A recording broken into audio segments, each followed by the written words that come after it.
Okay, okay. Okay. Good evening, good afternoon, everyone. Welcome to another Sunday at the round table. I'm Michael Nita, your host. Alongside me is Les Crawford. We expect Brother Rupi, Mr. Wesley Harris, and others to join the conversation. Today, we're going to talk about Michael Manley. Michael Manley, some would call him a controversial figure. Others, like myself, see him as a great leader, a progressive. And in this endeavor, I don't think there's anyone in Jamaica who can speak to Michael Manley like our guest. Brother Louis Moyston is a professor at the UWI. He's also a long-time fighter for rights and justice in Jamaica. Spent a lot of time in the trench and well-respected brother. When the idea of talking about Michael Manley came, I reached out to some friends and they said, listen, the person you want to talk with is Brother Louis, Because that man, I think he has done a well-rounded study on Michael Manley. So, Brother Louis, welcome, my Yes. brother. Yeah, man. One Bless, love man. and give thanks for the opportunity. See? Uh, Well, uh, uh, Always, my friend. yeah, well, I must say this to you, that my first encounter with Michael Manley took place while I was in high school, Marantby High School.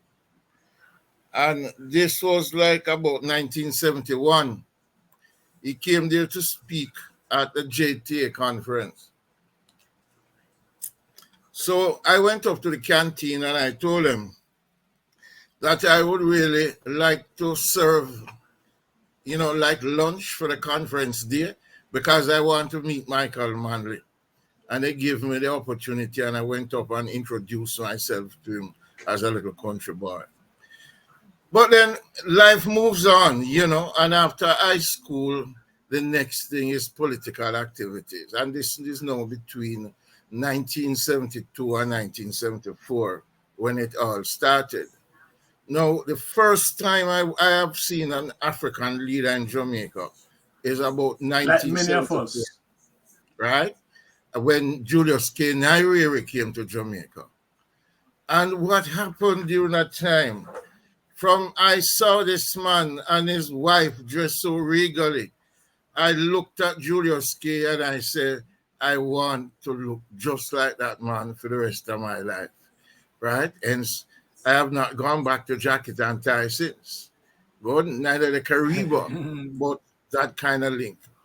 The point I want to make here is in addition to political ideology, Michael Manley is the first politician that make black people feel like they're a centerpiece in the politics. And that is True, really the true. first thing. Good. There was a kind of cultural reawakening that took place during the 1970s. But I think it True. was about 1974. Michael Manley introduced himself to the world.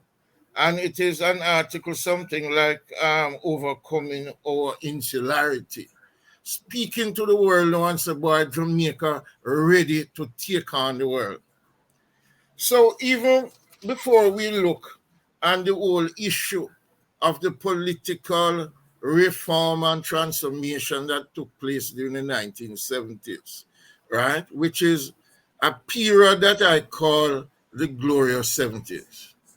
Working with political leaders that are real, that you can sit and talk to, and this kind of thing was something that was amazing. I do not know if that still exists.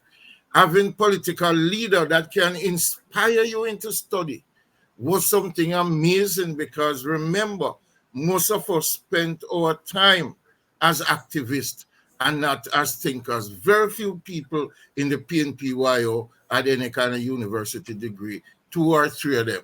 And yet it was a formidable organization. And fast forward to date, a lot of youth know a university degree, and youth politics is nowhere near that kind of organization that we had. So when Michael Manley spoke about getting out of insularity now, it is about taking on issues in the world. And one of the first major global issues he took on was in 1973 when he went on that plane to Algiers with Fidel Castro to give support to With the the liberation Fidel movement. Castro. Yes, in Southern Africa. When he came back to Jamaica, Douglas Vaz, who was the president of the JMA, and this is a newspaper article.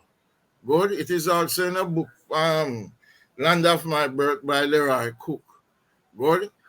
That him have time ago Africa go look after black people and business, and better look after film business at Jamaica before people start to export money illegally out of the country. Well, that was the first warning now in terms of destabilization in Jamaica. And it was not by the CIA, it was by a sector in the No. private sector in Jamaica. Good?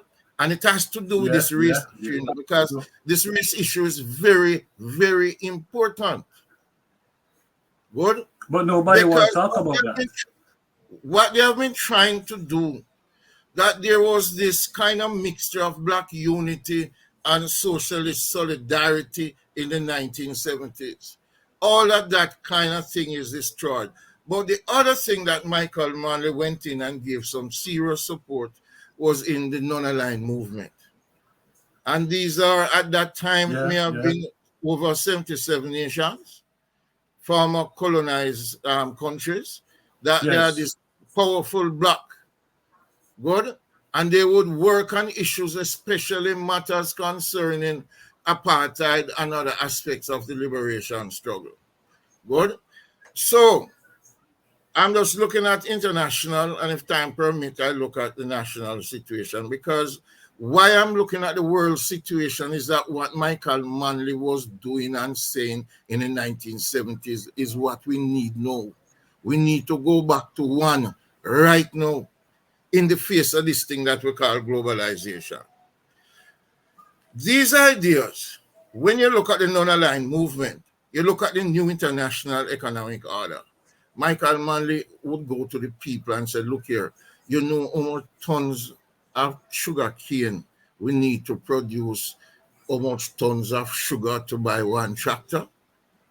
And it was the first time both the Yes, I unintelligent and remember the that speech. intelligent, yes, in Jamaica, begin to understand the kind of disparity that exists in the international um, system. Uh, uh, I'm sorry.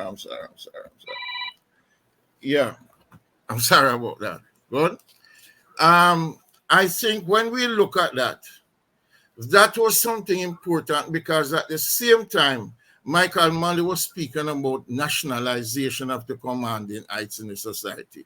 If you have to build a society with aspects of social welfare, then you will have to find some ways to pay for it.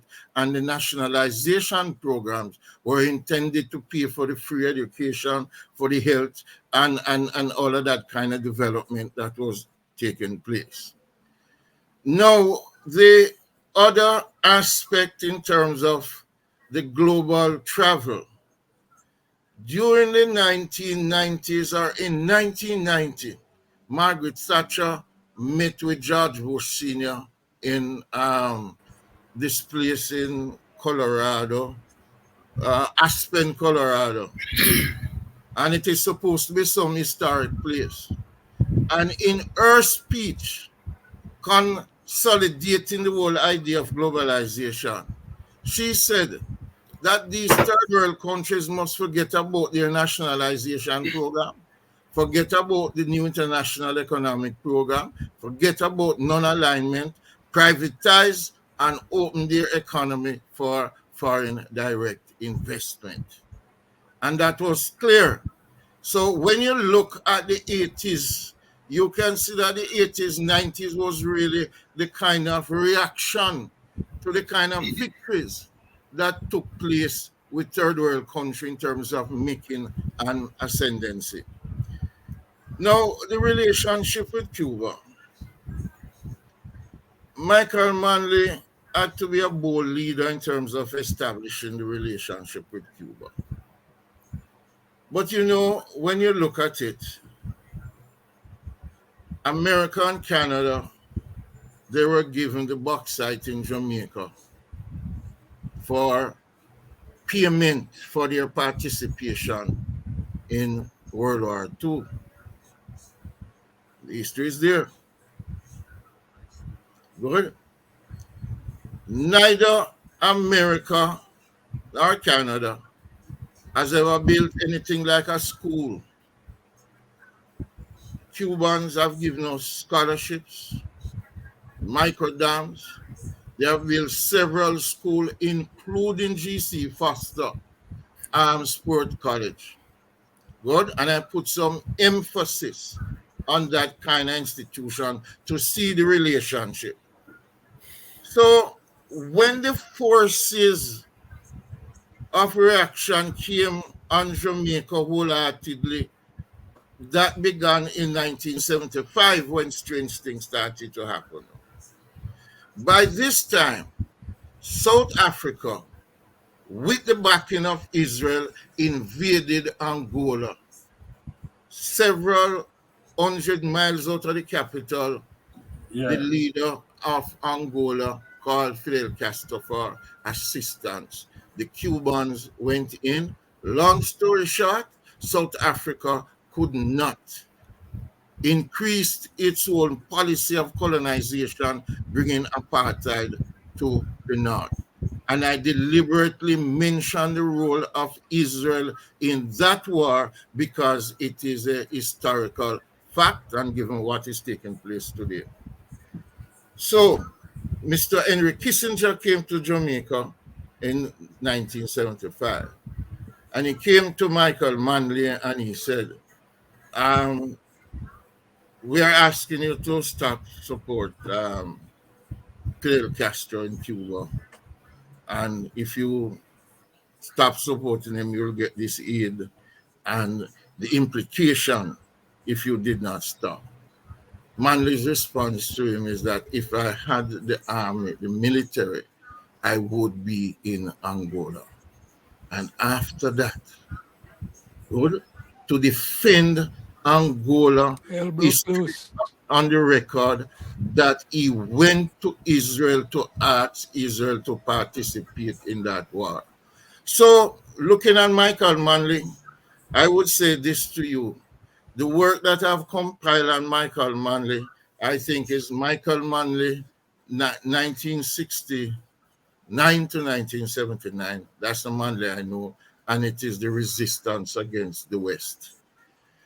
Now, I can go into national issues now. I can go into... Before you go into the national issues with it. Yeah, go ahead. You know, this morning I was walking with a brethren. Yeah, Louis, go ahead. Yes, I'm going.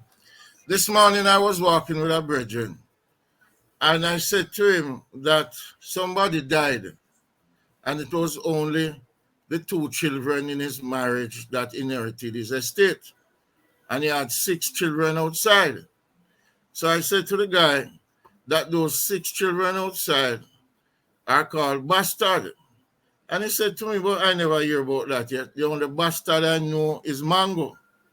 And I was explaining to him one of the most fundamental social laws that Michael Manley passed when he came in power in 1972 was the Bastardy Act. Meaning that relationship that the polygamous people had, the informal aspect, was not a part of their estate, so to speak. And Michael Manley dealt with that. I think there has been a history in terms of the PNP and the issue of education. In 1944, there was a professor from Columbia University that came to Jamaica to look at the educational system and give some proposals, because we were now getting into universal adult suffrage. And one of his recommendation, is the common entrance exam. And this was not realized until somewhere between 1955 and 1959 by the PNP. To me, that was the first revolution in education. The second has to do with free education. And it is a simple concept that the state ought to be responsible for education. The next thing is, how do you get the young people leaving high school to participate in things that are creative? The National Youth Service, I know, did some real good service in preventing many young people from getting into crime. Because there are many young people who develop their occupation and profession out of the encounters that they had in the National Youth Service. That was significant. The issue of land, you see, is most profound, because not giving Black people land after emancipation was something that was deliberate in terms of trying to keep Black people as laborers. So there has been some kind of history of land reform, I think, since when the post-1865 period. But I think the most significant period in Jamaica with land reform is from the 1972 to 1979 period under Michael Manley.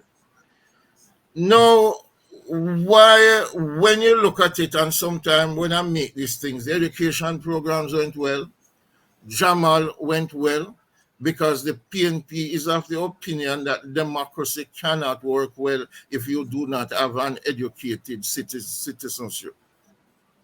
Good, and that is something we have a problem with. Jamal does not exist again, and I will say this. Lifelong learning and Jamal are not the same thing. But when people do not understand policies, they confuse them. Adult education is something that is most important in Jamaica, and we need to revisit it. Good? Now, there were cooperatives. There were efforts to deal with things like irrigation with micro dams and stuff like that. But I think that one of the major problems with these reforms by Michael Manley is that it is not so easy to turn a slave/laborer into become a producer. And I can just illustrate to you. A lot of the expensive coffee lands went into the hand of some laborers. And very few of them could make sense of the land. The first time him go there and bush it for himself, and him can't stretch him on to get no money, him go into cash crops. Good? And they were there to ensure that that industry go on. So sometimes when people ask, what is the result? What's the major thing of the Naira reform? All of these kind of things is that the programs were too advanced in terms of people having the capacity to make use of them. So when people get the money for farming and communal business, they buy furniture, motorbike, all of this kind of situation. How would I locate Michael Manley now? You see, during the 1960s and 70s, you had new thinkers that came on the scene. And there's no doubt. In the 1950s, we see the Kwame Nkrumah, of course, coming from the Marcus Garvey era. You might say George Padmore, the CLR James.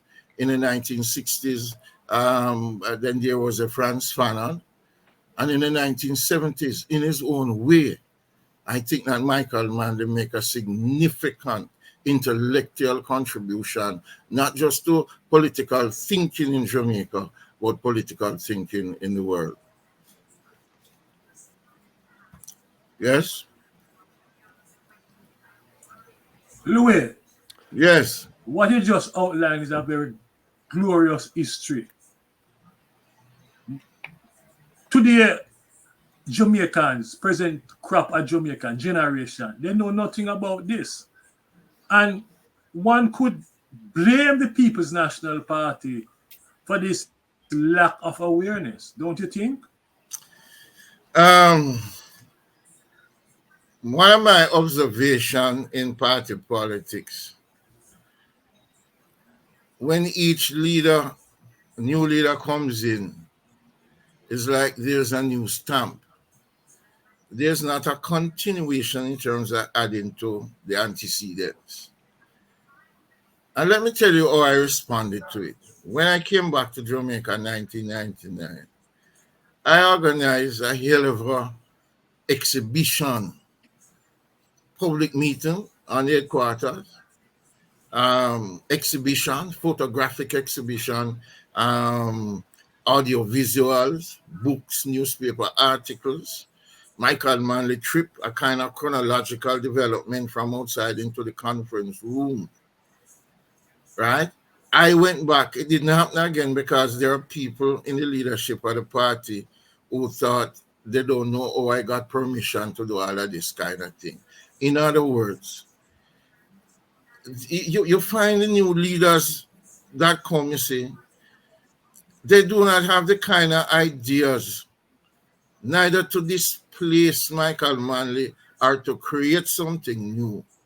But at the same time, there's not a system that is kind of set up for any kind of public education.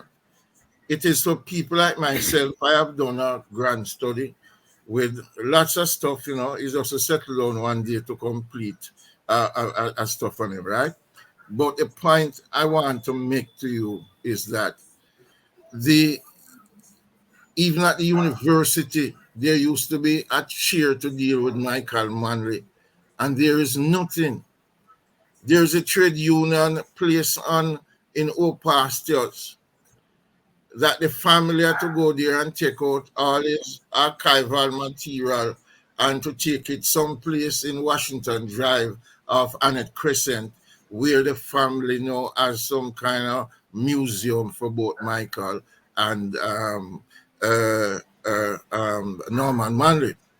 But I agree with you that there is no kind of political education that takes place within the PNP. People are running in constituencies and they do not even know the history of the constituencies. People are big spokesperson of the party and they do not know the history of the party.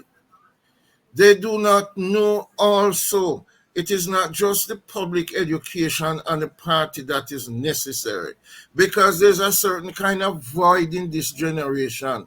They also need a certain kind of academy that will help them to understand the different ministries, governmental responsibilities, lawmaking process, and all of this kind of thing. Because I'm telling you that I'm teaching the next generation and I don't feel comfortable.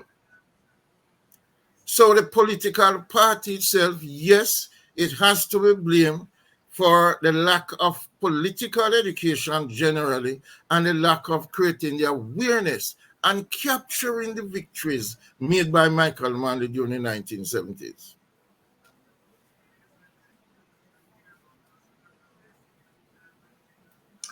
Let me bring Wesley Harris into the discussion. Like Wesley and myself, we are beneficiary of Michael Manley program. I'm one of those who went to Cuba, and spent some time there. Wesley, we're talking about Michael Manley. Wesley Mike is on mute. Unmute. Wesley, your mic unmute. Okay, Yeah, go ahead. You hear me now? Yes. Okay. Yeah, Good. go ahead. Even brethren, even everyone who is listening to this program, Louis. Yes, sir. Even my brother, even One last. Yes, Wesley. When I come in on the program a while ago, I thought that I was copying your script, right? I thought I was copying your script because all I have on my script here is about most of what you said. Mm-hmm. Good. So I was wondering if I was in your room when you were writing and copying. No, I think we also come through at a time where we Yes. experience the same things. No, eh? So I was looking at Michael Manley as is IS and not HIS in, right? Because you know is a verb, linking verb, and auxiliary verb, which anyway, how you want to put it. And all of that you spoke Where's the about something is in terms of my Yes, Mikey. Yeah, and all of that go you ahead, man. spoke Go ahead, we're about listening to you. Michael Manley in terms of its actions, its doing, its programs, right?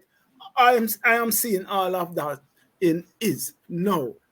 I see it in the is, the no. And it links in terms of all the things that he do. It is still relevant today.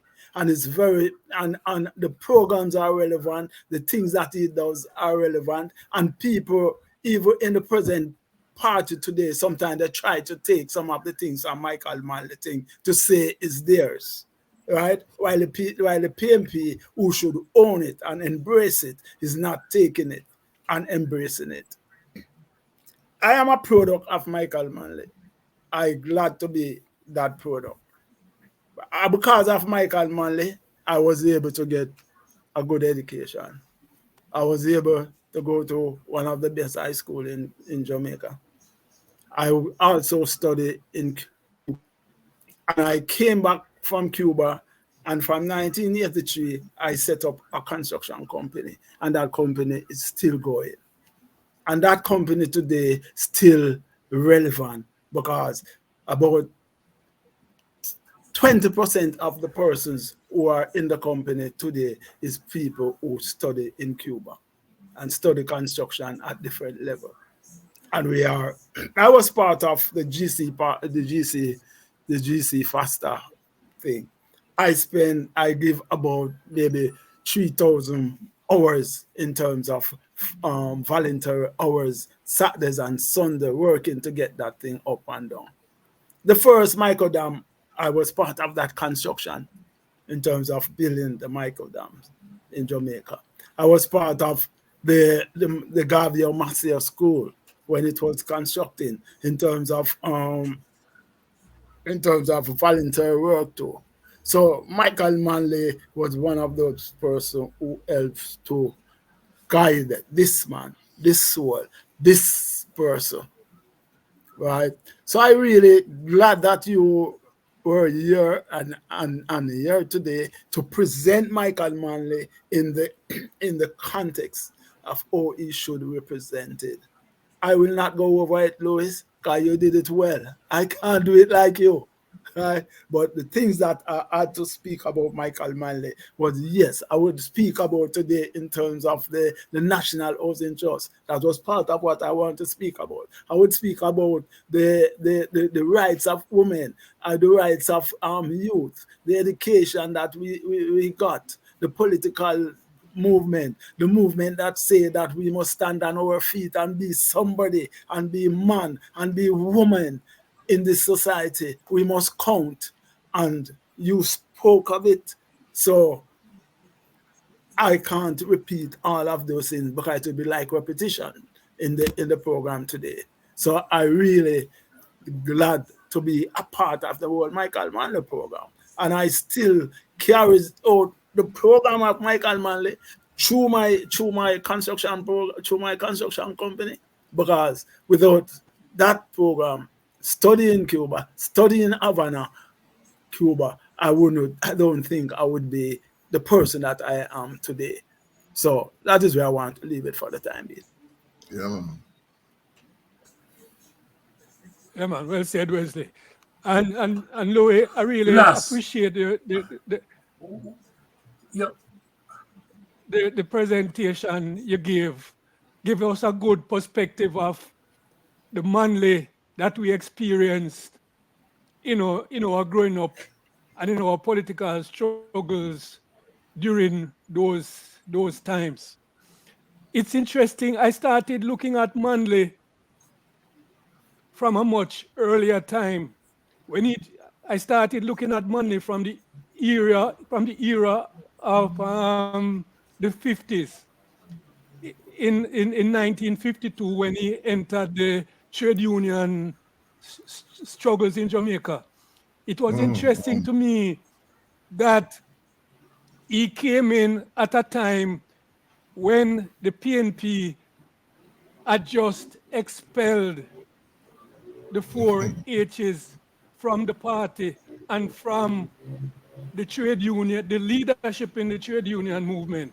Because as we know, the major trade union activity for the PNP was conducted through the Trade Union Congress. And these were the leaders who were prominent in the party and in the Trade Union Congress. And these were the leaders which the PNP had expelled, saying they were too far left and they were communists. So what I saw was a transformation of Manley, who came in at a time when the conservative PNP were on top inside the party.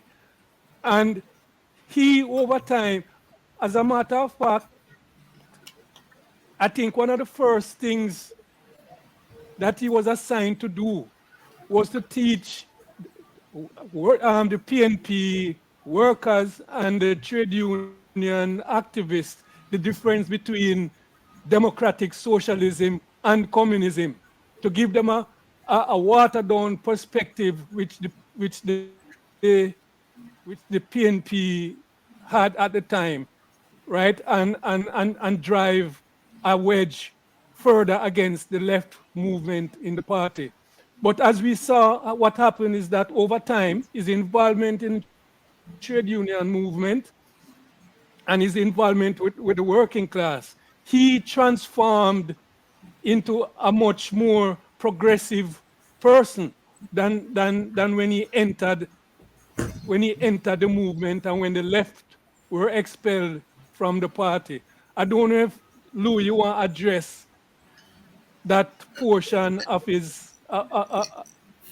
Yes, his yes, transformation. yes. Let me say this first of all. It's a very interesting history, right? And I can give you, like, coming from the horse's mouth. Michael Manley had no intention of going in politics. Michael Manley, when I sent him to study at LSE, he wanted to become an art critic. And you know the art critic has to have this powerful mind. So when he came back to Jamaica, he went into the writing business with public opinion. Now, Vonnie Isaacs, whose father, um, the older Isaacs, right, said he was going to Portland one day, but he had to stop at the Araguanaba site. It was a strike. And he asked Michael Manley to come with him. And when they arrived there, Wilzo Isaacs introduced Michael Manley to the people and said, "This is the younger Manley, and he's going to do your negotiations for you today," and walk away and left him. And that was his entry into NW. No, Michael Manley did not become that trade union leader that was just there to negotiate for whatever wages. He wanted to study the system. One of the first things he found out in that early trade union thing was how racist the Jamaican workplace was. Good. And he said he can imagine this in other times in a book named The Voice at the Workplace, which is really a significant history in terms of his personal development. Was never any time out there saying he was a radical thinker in general. In general. No, he was shy to speak, but in the trade union movement, he was forced to speak. So he was giving the story of the relationship now with himself and you, Shearer, because you must understand that from the 50s to the 60s, there were violent battles regarding the trade union movement between NW primarily and BITU. And that relationship helped to quell, right? That battle was as intense as tribal kind of violence, right? And he said he went down to Veer with Mr. Shearer. And Mr. Shearer was there speaking and giving the people a lot of jokes and stuff like that. And he said to himself, what am I going to do to wake up these people?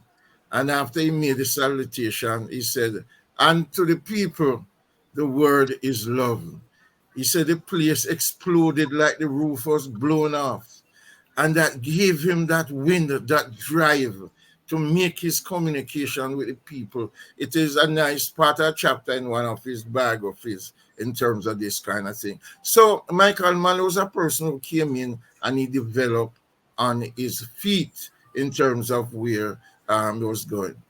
In 1974, however, he developed a team to go out to educate the PNP leadership regarding democratic socialism and what it is about, because he knew that there were conservatives in the PNP who did not want to hear that at all. And I do believe that Michael Manley had a rough time in terms of balancing the progressives with the conservative in the movement. And I believe if Michael Manley had just a little more help, but that help would require people who had the profound understanding of history, philosophy, and politics, and that was not part of the game. So it was kind of difficult for him. And again, it was the Wilzo Isaacs and the JC people who brought Michael Manley into politics, saying that Vivian Blake, as an old man, cannot go up against a young guy named Shearer. So they want a youth. And it was not generated from inside the PNP at first. It was generated from the JC Old Boys Association. And once they got the backing of Florizel Glasspool, who said to them, I give you all my delegates if you make me a vice president of the PNP.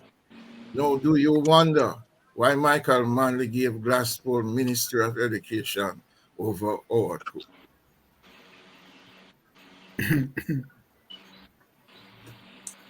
Let me bring Brother Rupie Walters into the conversation. Brother Rupie, welcome. Welcome, Michael. And Louis, the currently, yeah. Go ahead, Michael. Louis, you were saying something, Michael. The issue of corruption and governance is in the here. Situate Michael Manley in this current condition, how do you think he would react? How would you think he would deal with the issue of governance and corruption? All right. That we All see. right. Let Rupert introduce himself since he just came on, and then I'll tackle that issue. Rupert. Yeah, man. I'm Rupert Walters. A justice of the peace, a social worker. Work in the trade union movement and generally in politics. I am happy to be in the present, Professor Moyston and my other colleagues. But I just come on, so I would like to hear so that I can pick up and follow the essence of the discussion. All right. To answer the issue regarding good governance and corruption, I will have to begin with Norman Manley, who was that leader of the PNP that did never put up with any form of corruption. A lot of people must understand that is much of his finance he had to use to support the PNP will help from the Jamaica Progressive League in New York, because the business people, the multinational corporations and so forth would never support the PNP. But the cases might be narrow, but you must know the history of the trade union leader. The first man that found the trade union, Father Coombs. No. It's Father Coombs. Yeah, man. Father Coombs Yeah, from Montego Bay, yes. yeah, man. He was the pioneer in the trade union movement and was overthrown, or the union was stolen from him by Buster. But he was an MP in Western St. James. And apparently he gave contracts to his family. And Mr. Manley called him in and said, we're going to have a new representative to run in your era. His name is Howard. And we do not want you to run for us any longer. Thank you. Good. Now fast forward to Michael. But Louis, a clarity Yes. on that. Was that Father Manley or Michael Manley? No, man, Father Manley, man. This was all right. Yeah, man. This was long before 1972. Yeah. Now, how Michael Manley would respond to that? Firstly, Michael, in terms of governance, Michael Manley will put a system together. Not only having people inside of the party, but somehow, Michael Manley always select the right group of people around him, different committees of wise men, all of this kind of thing. And if I may say, some top intelligent and radical thinking people around him. So the information is really coming to him at all times. Now, the Shell thing with PG was that there are certain kinds of limitation in that business, and PJ on his own approved the Shell deal on his own, and he did not consult the party leader, and the party leader decided that he was going to fire him. Good. Even when PJ plea, and they do not work with that tradition in terms of corruption. Now, I'm glad you raised the issue, because the corruption now in the politics is rife across the board. And that there are many young people who do not have, we spoke about it earlier, that if I ask some young people what is the significance of 1838, 1865, 1938, 1944, 1962, and they just look at you puzzled. I am talking about students in tertiary institutions.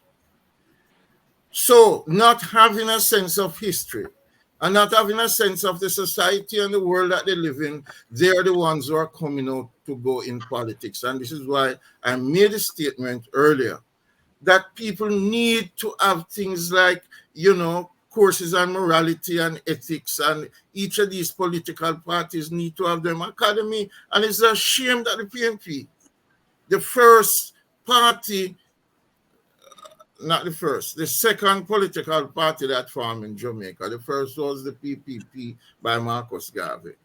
Having all of this history, having all of this accumulative archive, and they do not have an academy that they can help to provide that education for the next level of leadership.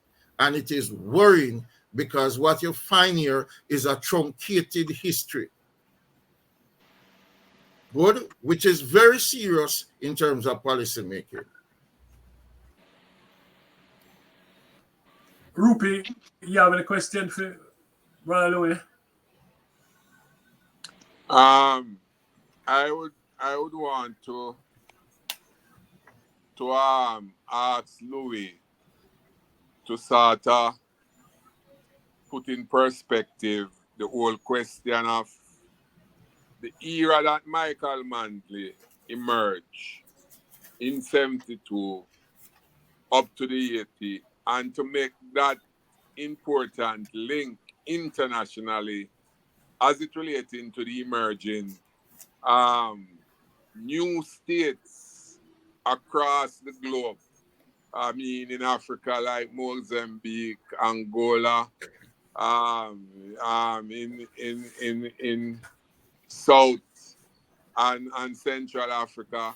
I mean, Central America, Nicaragua, Chile, and so on and so forth. In Asia, we can list a number of countries that that the the democratic socialism emerged in '74 um, into the latter part of the '70s. Um, would you would you say that the what was happening internationally um, give rise to Manley feeling that confident in order to move away from just a narrow liberal um, capitalist position to more center left position as it relating to democratic socialism. All right. I think you see, if you go back and read Michael Manley's 9 September 1972 speech at the United Nations General Assembly, got elected earlier in the year, and this was his first speech. And he gave the world a warning. He saw what was happening, and he appealed to the world and said, let us look on this issue of equality and inequality. And if we in the international community do not do something to close this inequality, they are going to suffer. And if we in the national societies do not do the same thing, we will have the same ending. No, it is true that when you look at the 1960s, it was really a kind of age of revolution. 1950s decolonization in Africa. Good. And this come, of course, we can't say that without linking the Marcus Garvey Pan-African activities, independence movement, the 1945 Pan-African conference in Manchester, England, where you saw some of the leaders who became the first prime ministers in Africa attended, led by CLR James George Padmore, Amy Ashwood Garvey, and so forth, Kenyatta. So by the time we get to the 1960s, now you started to see revolutionary movements all over the world in Africa. The Cuban Revolution just came through. Good. So there is a mood for change. The issue is how you approach that kind of mood. And Michael Manley tapped into that mood. And he became a spokesman all over the world in terms of the new international economic order, the role of the non-aligned movement, supporting the African liberation forces. And I always cite this from Nelson Mandela. When Nelson Mandela came to Jamaica, I was still abroad, but I kept in touch. And he said in Parliament, I do not have to tell you why Cuba is the first country that I selected to visit. But I need to tell you why Jamaica is the second country. He said, while I was in prison, I heard about this man named Michael Manley speaking about African liberation. And I said, as soon as I come out of prison, I want to meet this man. And I think this says it all, that when the history of the 20th century is being written, where there's a national history of Jamaica, or where there's a history of the world, because by then, the history of the world is not the world before Britain or the world after Britain. It will be the history of a new world that is a coming. Michael Manley will have to be a part of that history.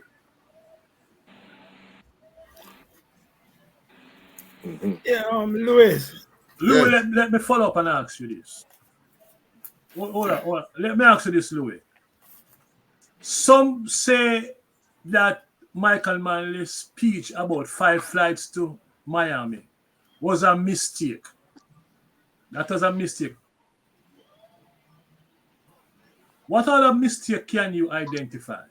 I'm assuming you agree that what I'm saying, you agree with that speech about the 5 flights to Miami. I cannot Was agree. that a mistake? And Even what if other Michael mistake you Manley says identify? a Because you mistake, studied Michael Manley. these are the kind of things that take place in politics. And I do not see this thing as kind of mistake.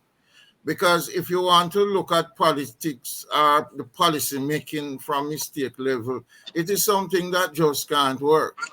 Good? Because the thing about this stuff, is who really do the definition. Who define what is really a mistake. When you're a political leader and you have the leader, you have the pressure of this country on you, and you have people who are carrying out their money out of the country. You have the elite class who's saying that Michael Manley want the yard man to come on the dining table and eat with them too. There was a sinister force in Jamaica at the same time. It wasn't just anti-socialism. It was deeply, deeply a racial situation that takes place in Jamaica that you call name white fear.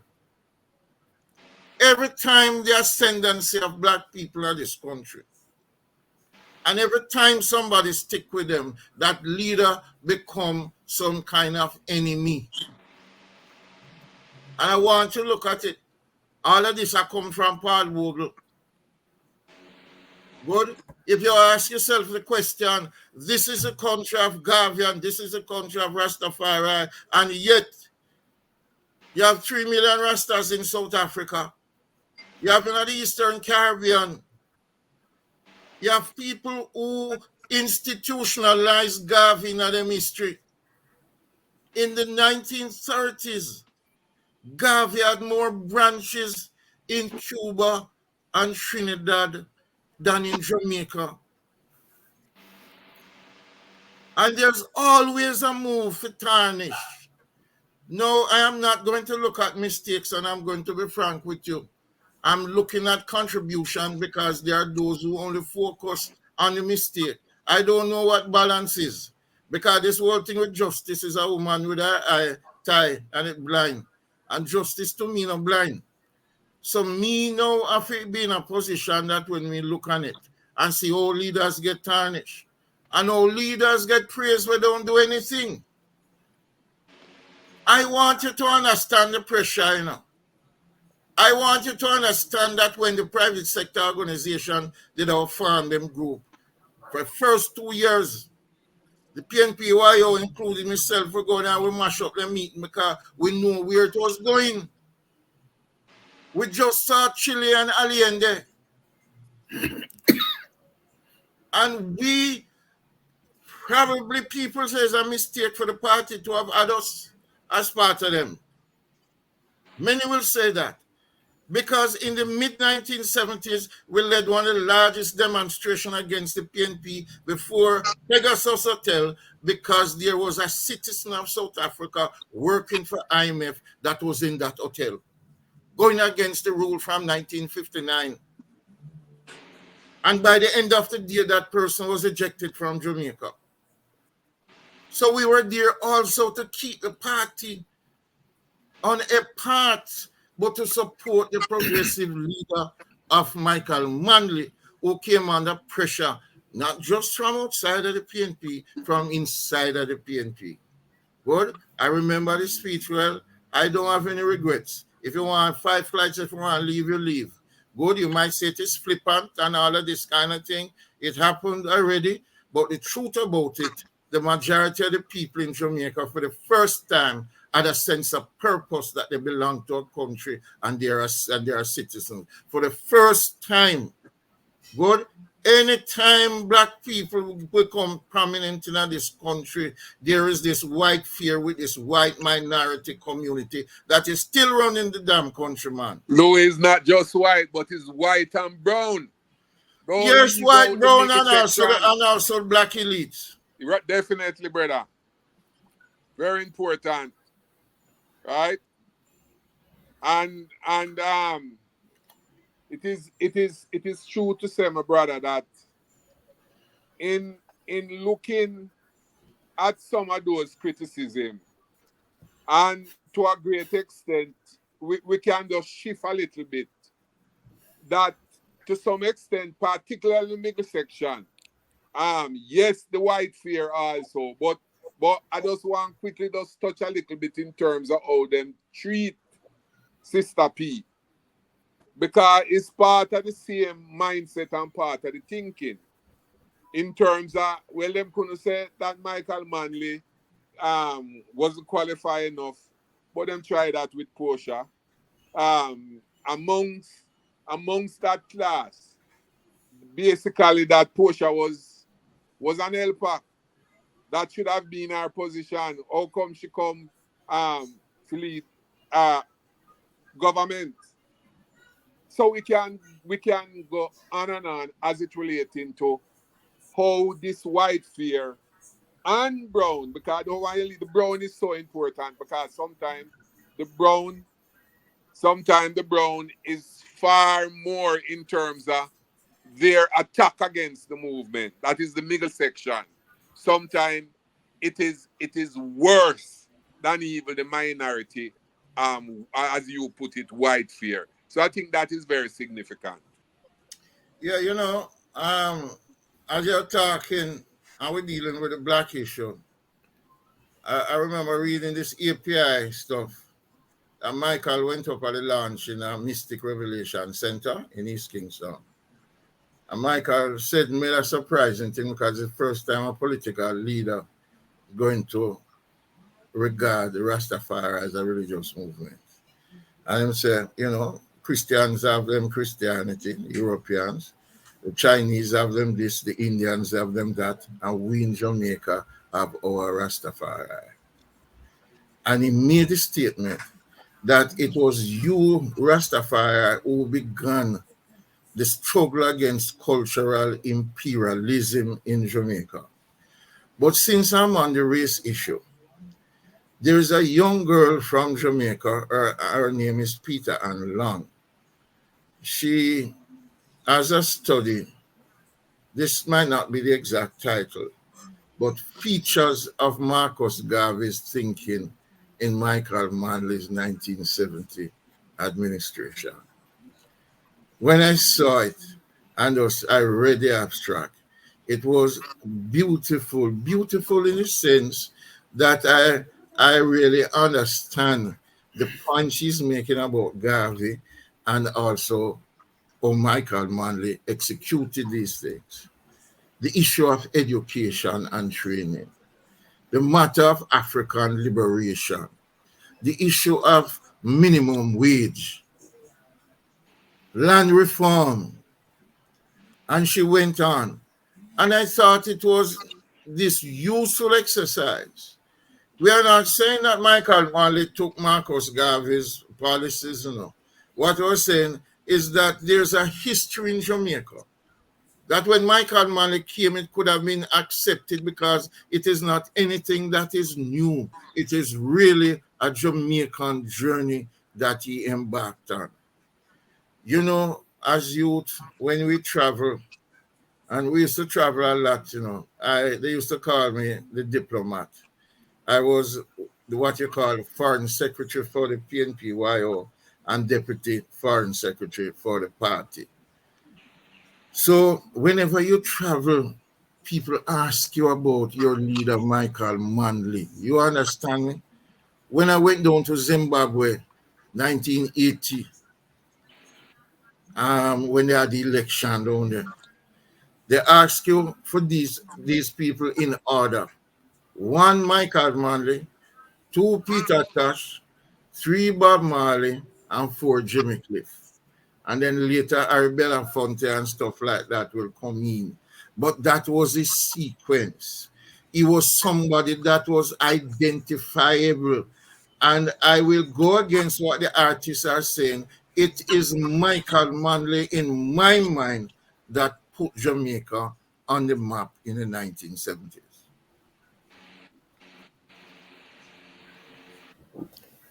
Louis, you feel that racism, And racism today and classism, whichever one, is more prominent in the society than before?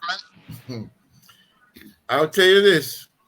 I've been doing some work on the whole issue of globalization and society. And that what they're pushing in globalization is a non-racial and a non-sexual part. Non-racial.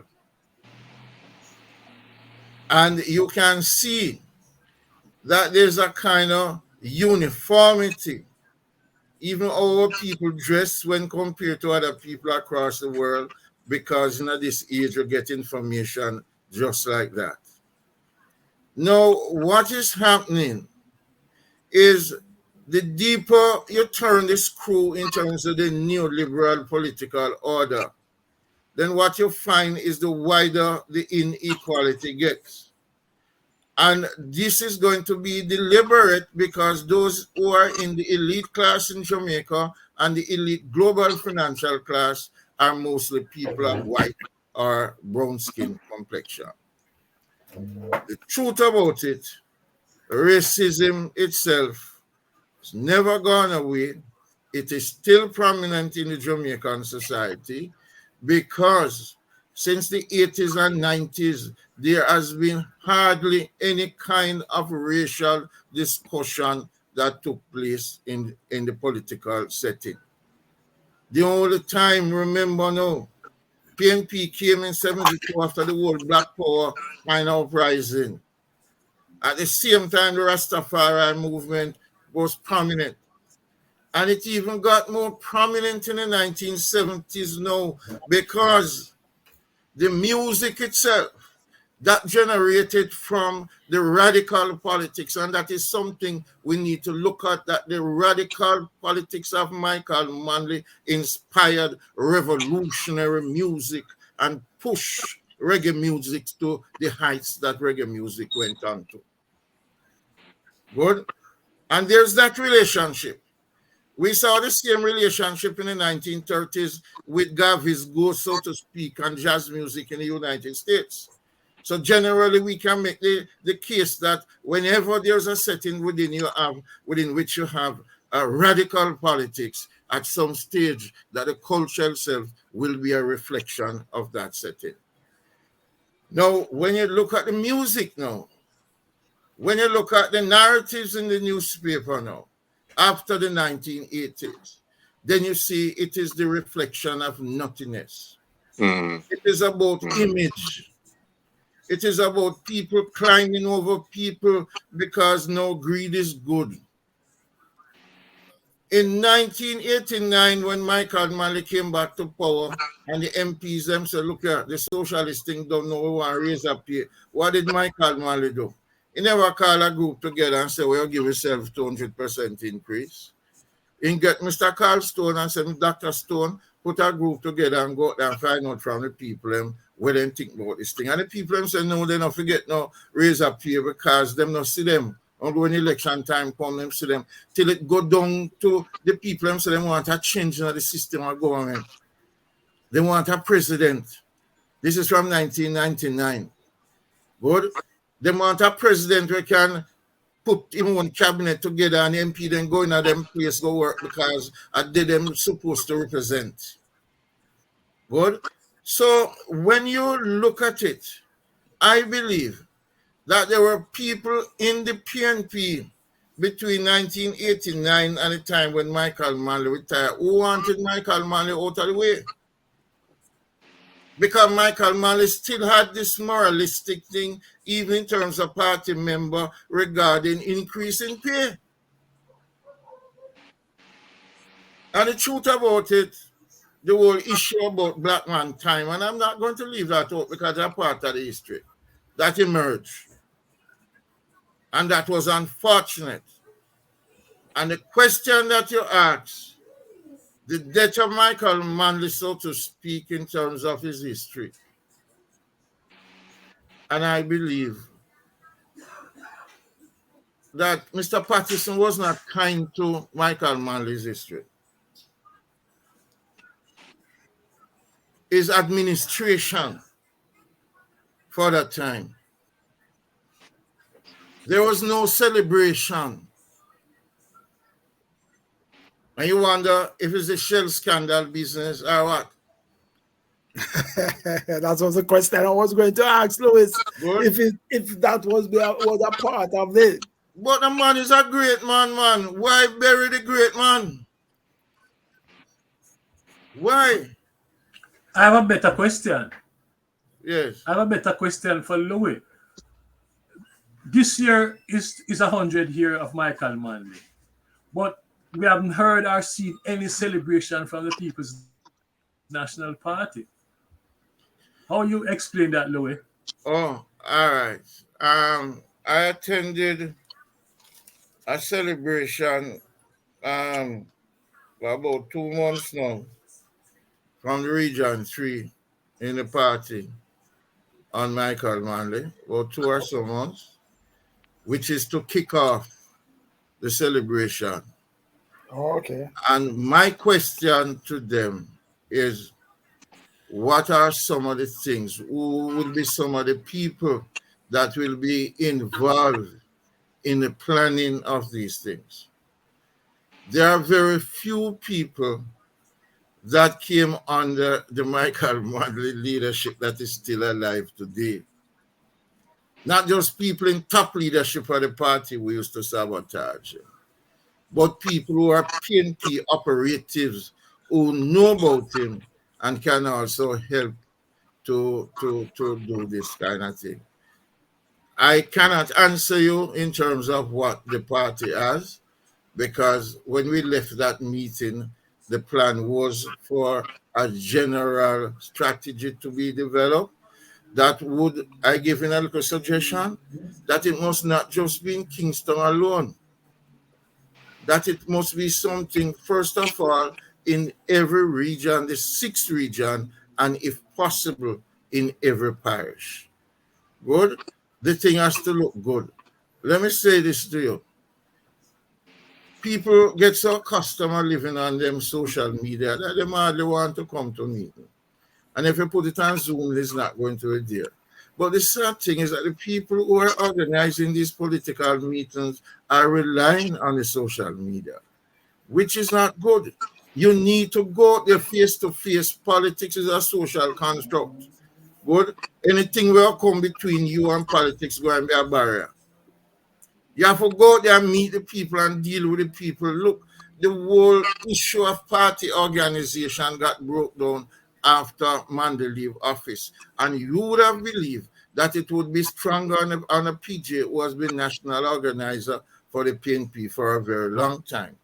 But in my experience, and I don't fear to talk, PJ was a most undemocratic leader, and I think that had significant impact on the organization of the PNP. Yeah, I think Last.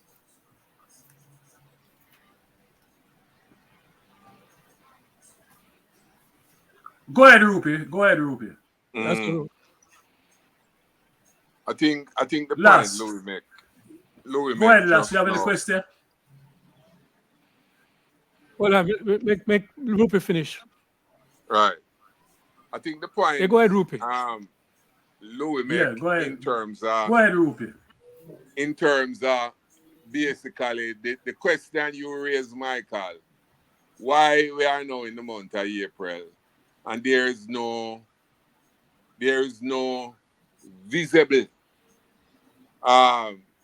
you know, I don't know if the word is celebration, but certainly recognition in terms of Michael Manley contribution to the Jamaica national movement and its development and his international contribution. I always want to make mention of the international contribution because it was tremendous. I think to a great extent,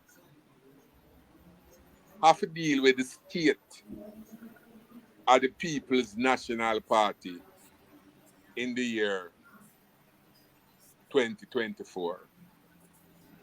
As it relating to both looking at that era in the 70s, the party transition um, Louis put it correctly in terms of under PGA, no doubt, and I certainly not belittling PGA contribution because I think PGA has make his own mark in a particular period. True. But certainly Louis is correct in terms of the organizational strength of the People's National Party. Certainly deteriorated under PJ leadership.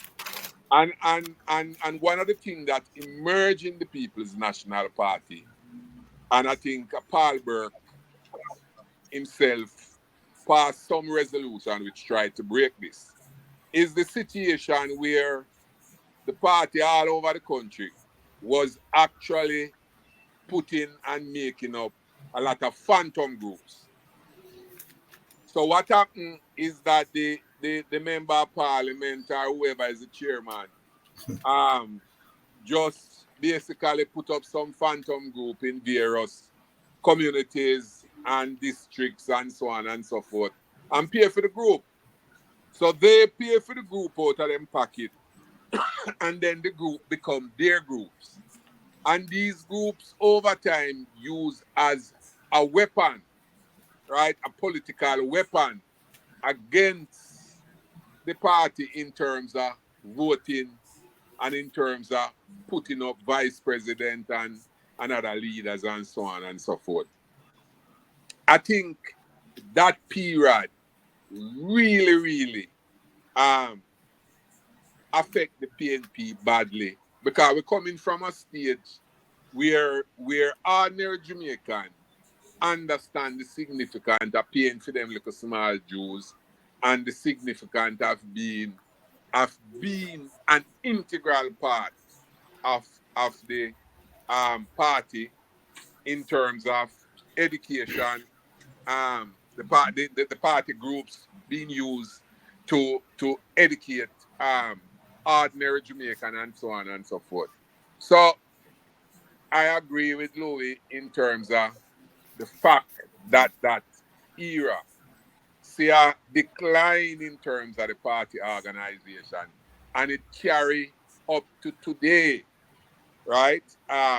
So not only in terms of the organization, but also what some authors refer to as the level of consciousness in terms of um, just basically people ambition then and people ambition now. In a Louis days, all us, the most significant thing was what we could do for the party in order to help to develop the party, growth amongst ordinary Jamaican, and to see um, the plan of the party in terms of basic contribution to people development take place. Today is a total different things.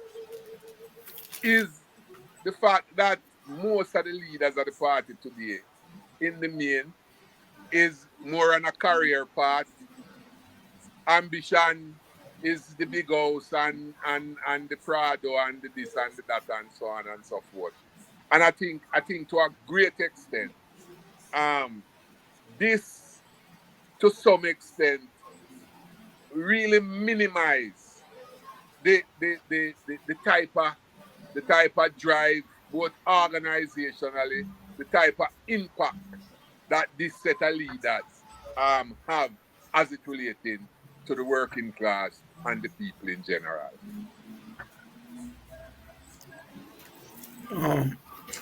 Louis, Last.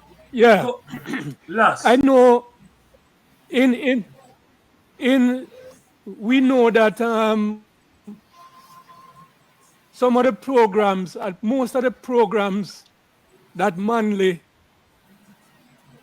tried to implement was going against the grain of the world capitalist system and how it's organized.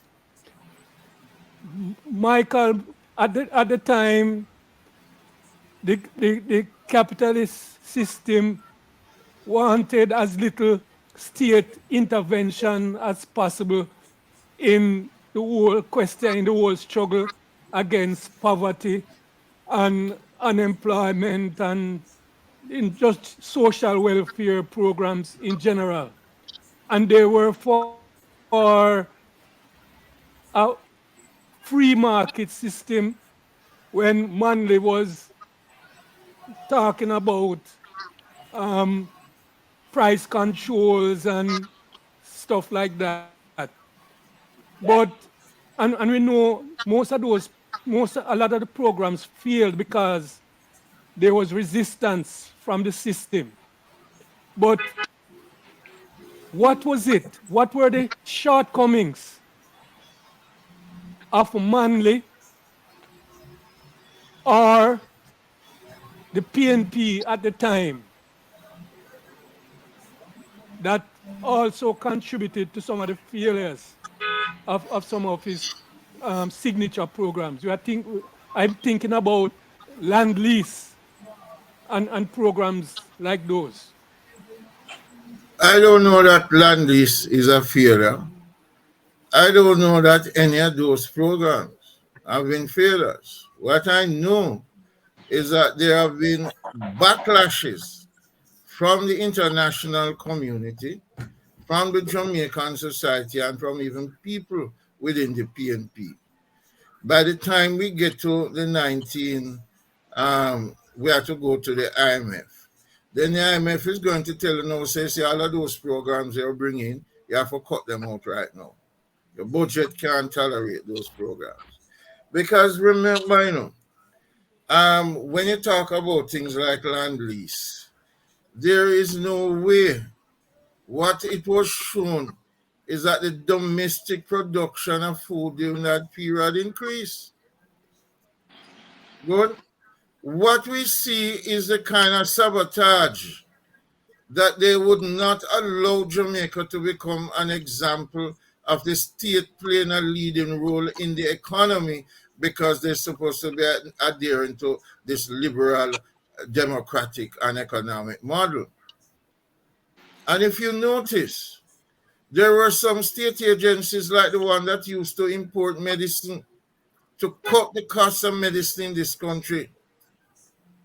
The state assisted people in industrial development, probably not to the level that Mr. Lightburn in the 1960s did, but there was some amount of state intervention. The effort was to get the PNP out of state intervention. This is how I would like to see the history of those projects, not just in terms of failure and in terms of success, but that these were challenges. Challenges. You imagine the things you wanted to do in the educational system, and the World Bank is telling you, no, you cannot do these things. We are not going to give you the money to run this kind of educational system. I'm not saying that we had a perfect system, but I don't think that the free education was a failure. I do not think that National Housing Trust was a failure. In fact, National Housing Trust was, in my mind, the most transformative modern public institution in Jamaica. Mm-hmm. That is true. And when you look at the communities, the new communities that have been created, not just neighborhoods. I work in National Housing Trust before it started to give benefit. Probably I was the seventh person that worked there. And at that time, you had people from the United States who were coming home to contribute. They were in all of this computer technology thing. We decided on new collection of money. We decided on having things like regional offices. And these are things that come from inside of Housing Trust because the workers recognize the dynamism. And Michael Manley encouraged you because there was worker participation. And even there was an organization known as the National Housing Trust Staff Workers Association that was formed by me and registered as a trade union and still exists to this day. One of the things that we look on and hear what you're saying, But I do not think that I am a failure. I go through a lot of struggles and a lot of sabotages too. But in the end, I managed to be swimming upstream. Michael Manley inspired me from nowhere to get education. When I read about men like Nyerere, after Nyerere came here, I went to buy Nyerere book and I realized that he had a PhD mostly in politics and then he was also a teacher in study education. So I said, well, I look like this is a nice thing, the teaching thing and the politics thing can go together. If one work, the next one must work. You know what I mean? Bird can't fly on one wing. And exactly the thing set out because of that kind of inspiration. Not only Michael Manley alone, but I would be a liar to say to you, what, that him never did have this big impact. We like to see things from point of view of failures and success.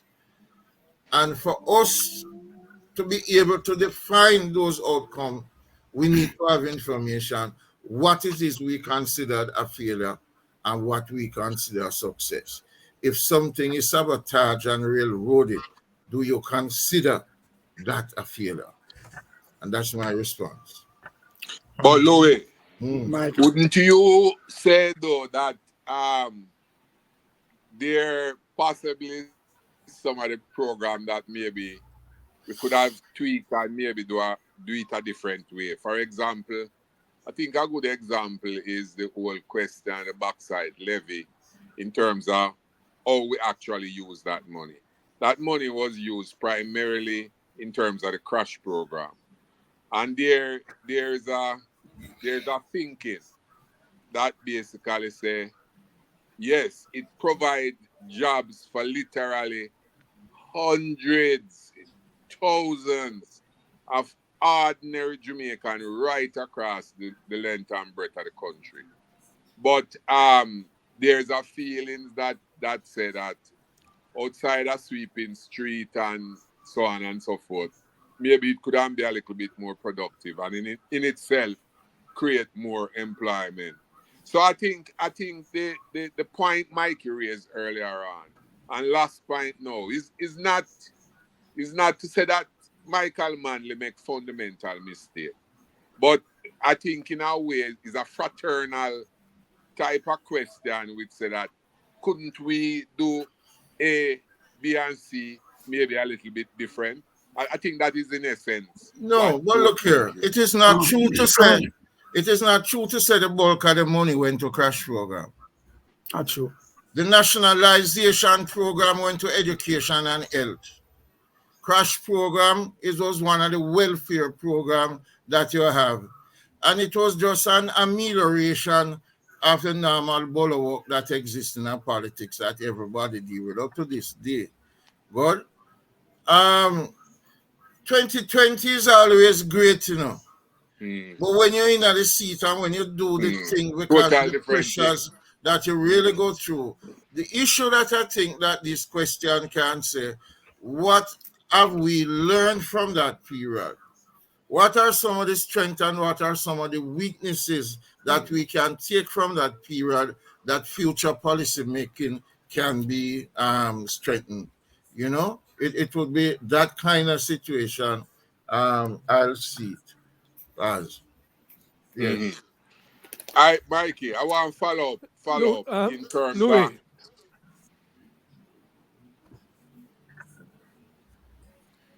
I want to follow up in terms of looking Go at ahead, Rupi. Go concrete. ahead.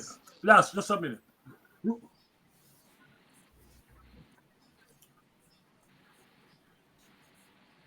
go ahead, Rupi.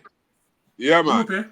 I want to follow up, you see, Louis, in terms of Yes. looking at some things and for us to assess in terms, because I really just in terms of thinking about um Michael Manley contribution between 72 and 1980. Really some profound you know program, so to speak, in terms of the national movement and programs. I mean, you mentioned one, National Housing Trust has become a national example where literally scores of country come to Jamaica to study and to basically take away what we were doing here as it relating to them country. And I just want to quickly go through some of them.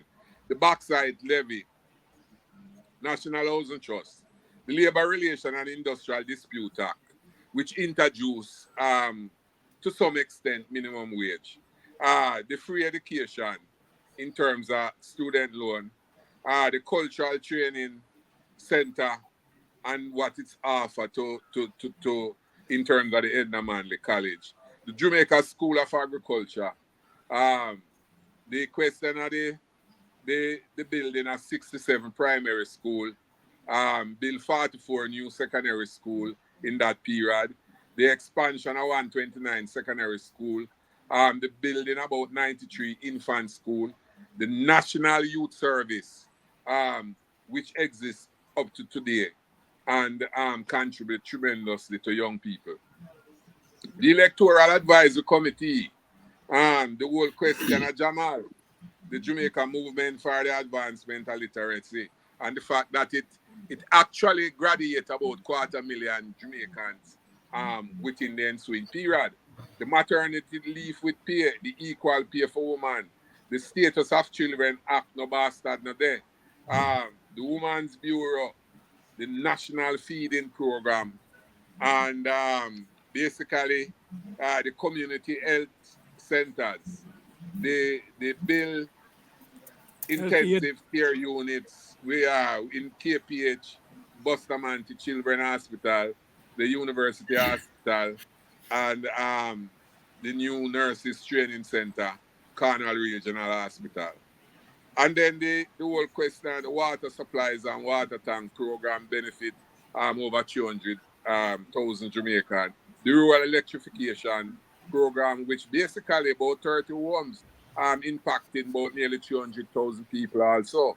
The recognition of Nani and Sam Sharp as national hero. And we can go on and on. What I try to do is to just pick out some of the things them that I think were profound and with some of them have a lasting effect up to today as it relating to elements of some of the programs underneath the Michael Manley regime in a 7280. I would say to you, Louis, amongst these, and I mean I don't speak out some, right? What would you say in your own judgment are some of the most important programs which you think will, even after our time, will have a lasting effect?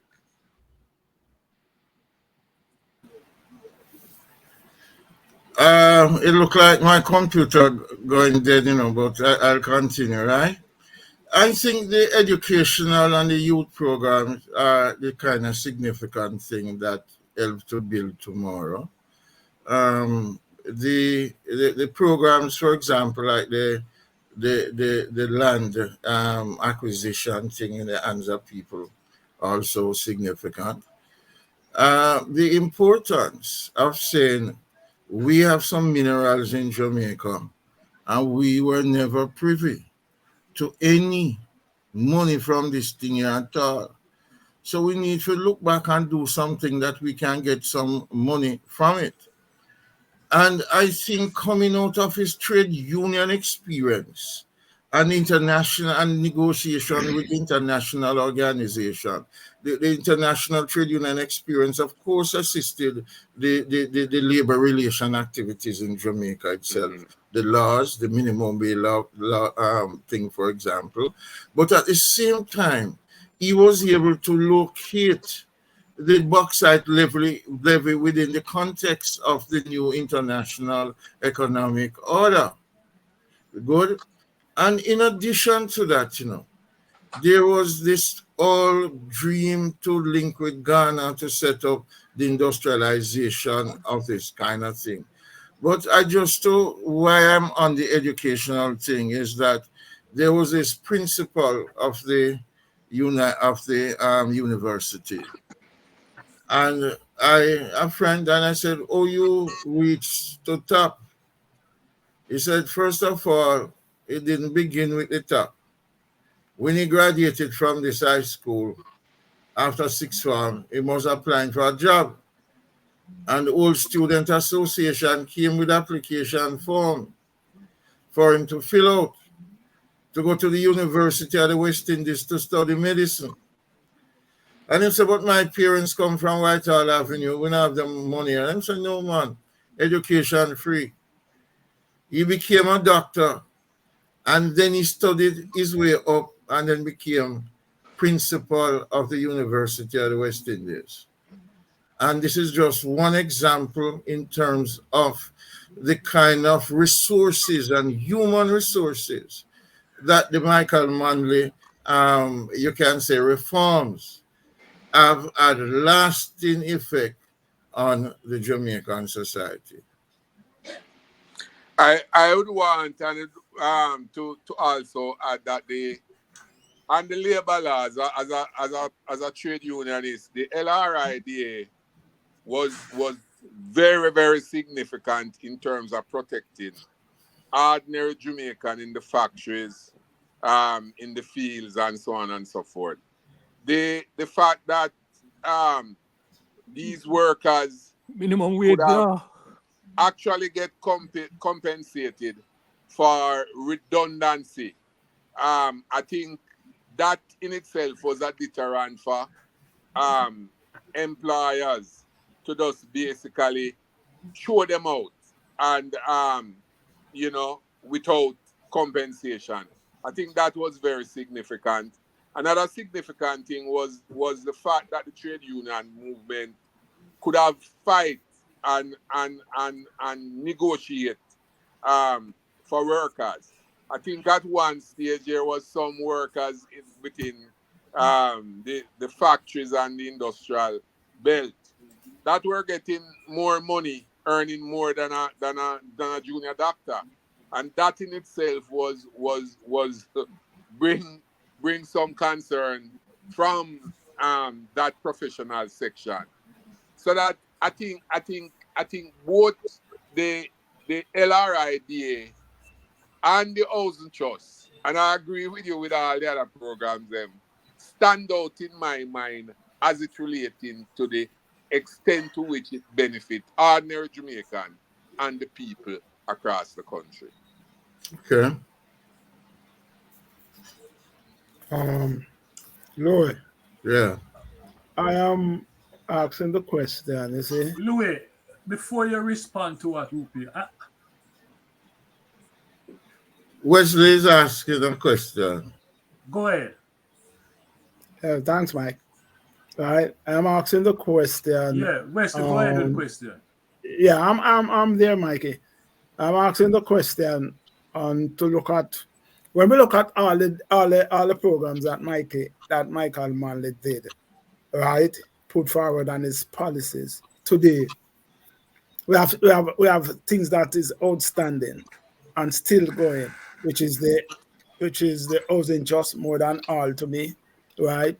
The the the housing trust. We can look at the housing trust. The land reform that last felt that it fell through. But today the present government is using the lands and giving it to the big merchants, and the big capitalist class is getting a lot of land, 300 much thousand acres, hectares of land across the country to do development. All right. The PMP, you said that PJ was undemocratic in terms of his approach and so forth, in terms of the policy. I never wasn't pushing the Michael Manley policy as such, right? Or dovetailing the Michael Manley policy into his policy. Because the policies today, that is, when you look at all the programs coming on, is Michael Manley policies are carrying across in different ways. Even what we speak of the crash program.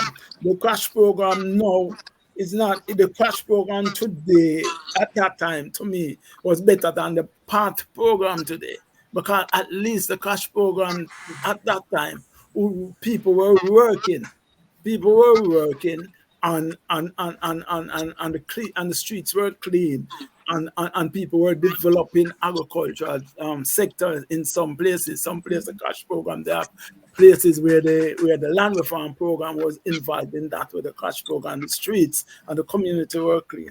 Today, the PART program is a program where people, yes, the youths them get a lot of money from it in terms of youthful thing, but the parent today sits and waiting on the money from the PART program to carry through. It's a social welfare program, which basically it's just a giveaway on the streets and many things. What is the question? What is the question? Well, on Mikey, I come in, right? Is it that, do you believe that the dovetail, if today Mike G should dovetail some of his policy into the whole PNP policy to make it work and make the PNP move forward? All right, let me say this first and foremost. The history of bulwark is something that I do not like or support, which is the kind of work that clean sidewalk and thing, kind of welfare thing. It exists and it becomes a voting tool, that kind of a thing. But what I would like to see is that you have more social workers working with MPs and councillors to identify young people that can go into some kind of youth training program than having these young people to Easter, Christmas, August to the on the road and clean the road and these border. It is not so easy to look at a party and say, can they incorporate some of Michael Manley's program? First of all, it is important to have an idea what is the nature of the PNP that you have today. Well, and you have people in the PNP today who are as rampant in their neoliberalism than their counterparts in the Jamaica Labour Party. I would not be specific as you are in terms of the Manley program, but what I would do with your issue is to say that Mark Golding's leadership needs to redefine the PNP. And I'm going to tell you this. Michael Manley never used his own program in the 1980s and 1990s or whenever and come out. Him abandoned his own program. It was Michael Manley who led the PNP into this neoliberal situation. And I just want us to be, this is why when you hear me talk about Michael Manley, we talk about the one from 1969 to 1979. So what Mark Golding and the leadership of the PNP need to do now is to redefine the PNP.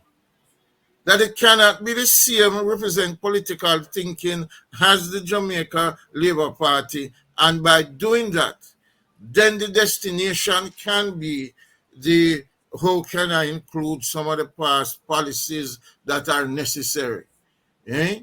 How can I, as a party today, have my spokesperson on foreign policy giving the support to the Palestinian as we did for so and things like that. So it is going to be a challenge for the PNP to redefine itself and take itself out of the orbit of the JLP.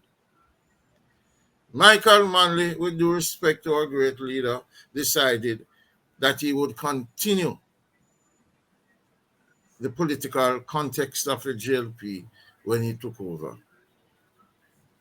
Good? So, understanding, say yes, he was a leader and him determined that kind of situation. As one little old man from out of Rio Bueno wrote an article in the Jamaica Gleaner, letter to the editor.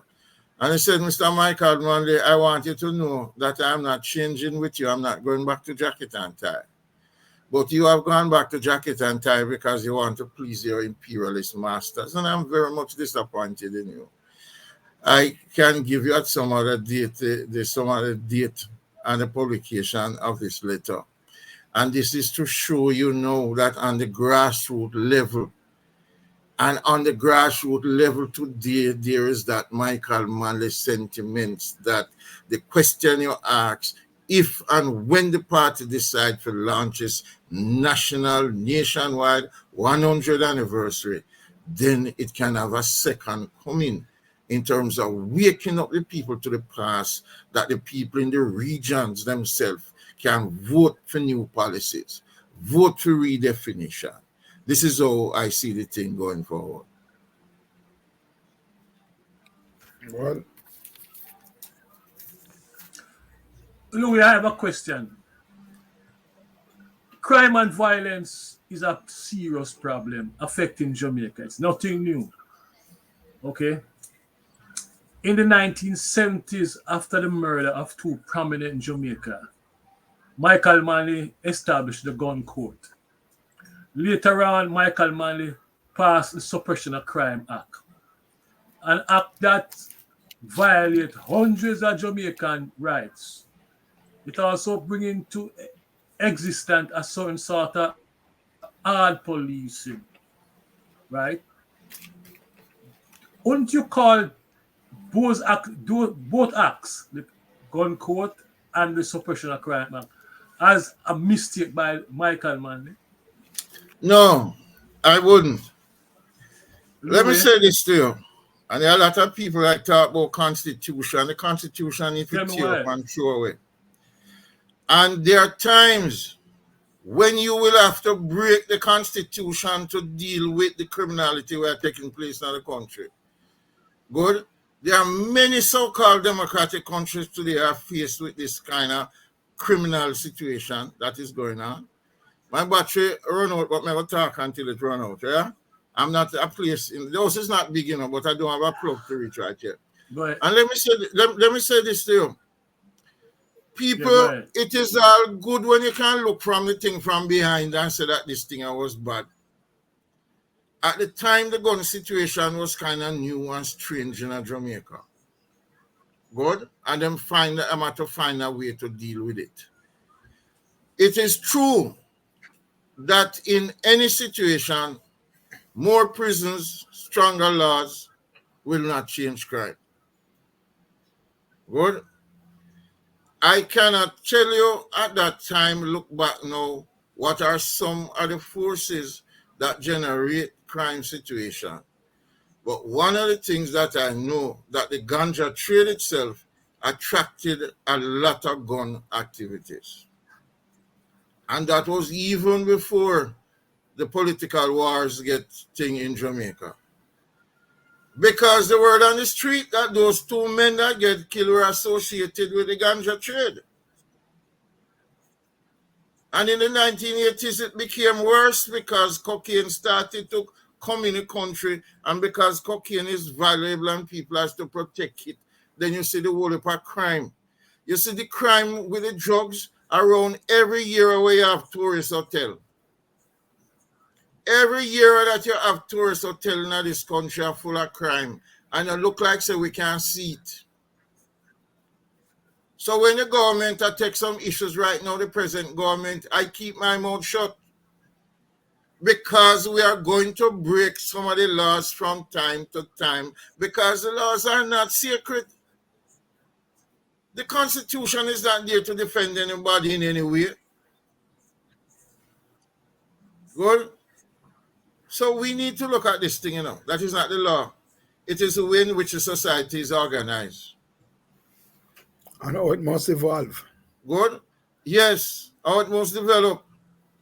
You cannot have this lopsided situation. Up to now, them have built this town center Morant Bay, and I wrote about it and say, yes, when I build it, some of the big friend can get space to do them Kentucky, them Burger King and them Popeyes and stuff like that. And that is the main thing, them will replicate one in Portland, and the people around them, know them friend. So the policies that the government set up, if it favor the middle class, the upper class, and the foreign elite, and down at the bottom now get help from the government because the government is supposed to help them, then what are you going to expect that the bottom are going to help themselves? And as Junior Gang said, when man get hungry, 45, I go talk it. And that's what is happening. When you go back to the 70s and look at the youth service, it was something that should not have been cut out. But last. Yeah, what I want to talk to is, we talk about, yes, Mikey. What I want to address, I want us to look at is that we talk about some of the programs of the Manley era as being sabotage. We know there were a lot of programs were sabotage. But I also want to put to the panel, that some of the programs under the Manley, in the Manley era, failed because of partisanship. I want to raise some programs which I believe could have done much better and contributed more to the whole development of the country, but because of partisanship did not have an opportunity to contribute as much. I remember the party introduced a very good program, Community Enterprise Organization. And this is a program that mainly gave grants and some loans to small businesses. One of the thing about the program was that the program was sited on the Jamaica House grounds. And it was staffed by PNP activists. I think that was a shortcoming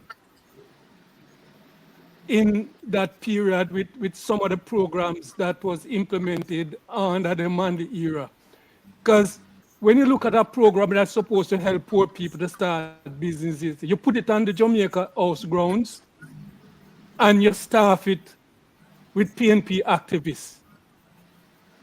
That is not giving full appreciation of the fact that you want to open programs like these to as wide a cross-section of the country as possible. I also look at the scholarship programs that the PNP implemented during that period. And the Brigadista program. The scholarship program and Brigadista program are not the same. I know. Program is a scholarship program.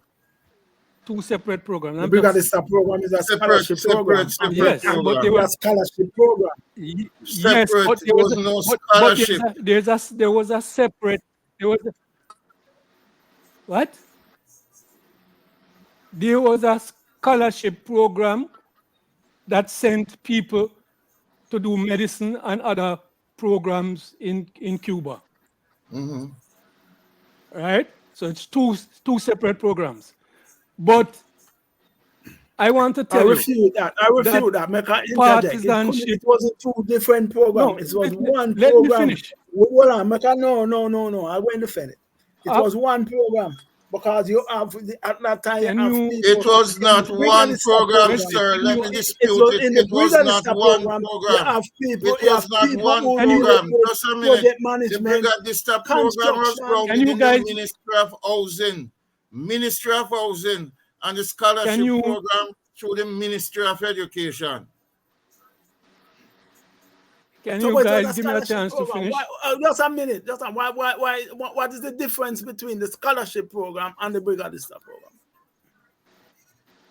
It was people who sent to We're study. not talking about the difference.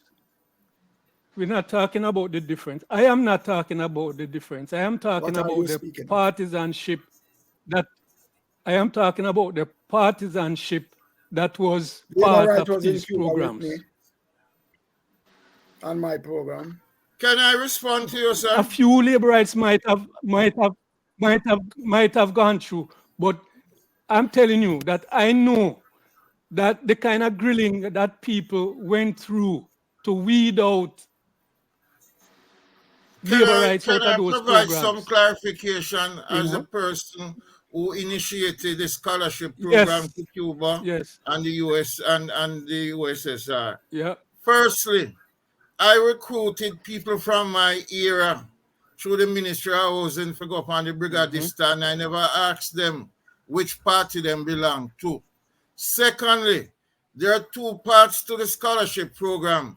Firstly, the scholarship program began as a party program, and then it was extended to the ministry of one of the ministries.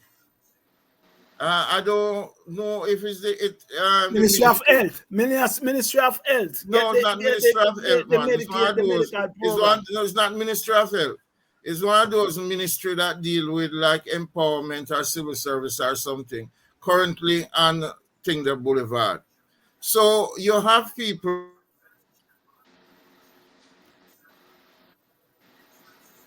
You said that his battery was going. That sound like low battery gone. Yeah, he said that his battery was going. Let me just say this. Louis is correct. The scholarship program is a separate program from the Brigadista program. Separate program. Of course it is. I know. Okay. The point I wonder. the point I it am seems like Louis the point off. I am making. His battery The is point dead. I am making.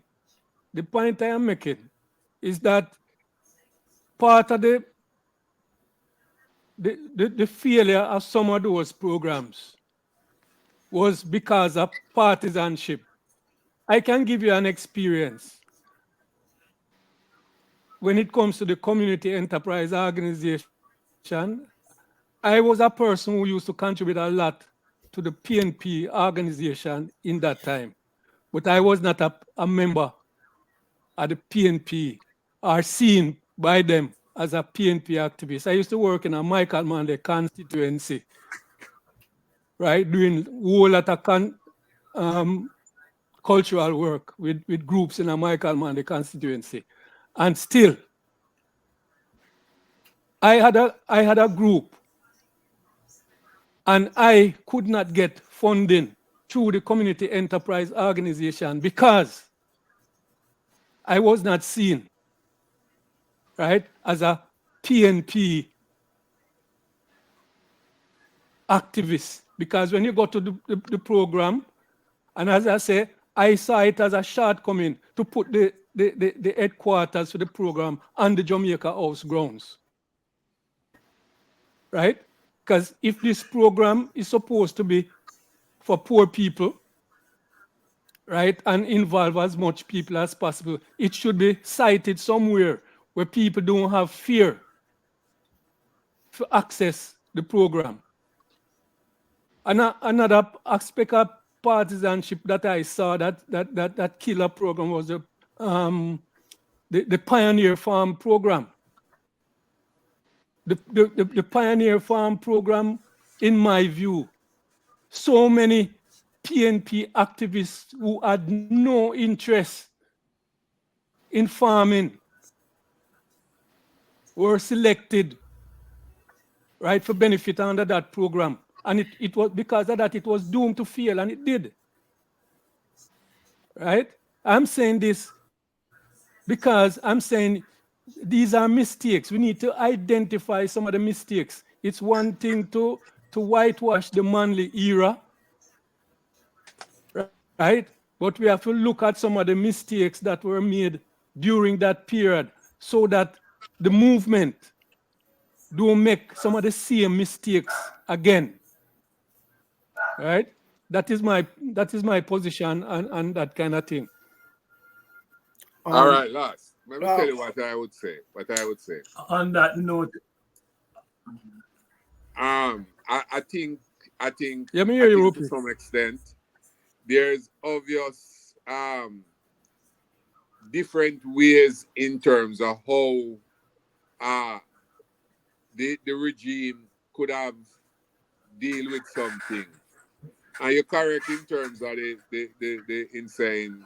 For example, the Pioneer Corps, I think it take a lot of, it's not just PNP people, but the question of you moving a lot of persons from the urban center to carry them to exactly rural, to country, from town to country. I mean, it's just a total different, in terms of. But the thing is, Rupi, the part of it was that these Right. people who were moved were activist people in the main. Right, definitely there were activists, but where I would have a slight disagreement with you, Doenolas, is that particularly the program, Wesley program, which is basically the Brigadista and those who went to the eastern part of Europe and to Cuba and so on to study medicine and international relation and culture and so on and so forth. I mean, these have to be, in my own opinion, persons who are sympathetic to the progressive movement. Well, you don't want to send somebody to Cuba or I disagree with that. to, I disagree with that, Rupi. I disagree with that. yes, tell me why you disagree. I disagree with that. I used to have that view. No, that these people have to be sympathetic to the system in these countries in order for you to send them.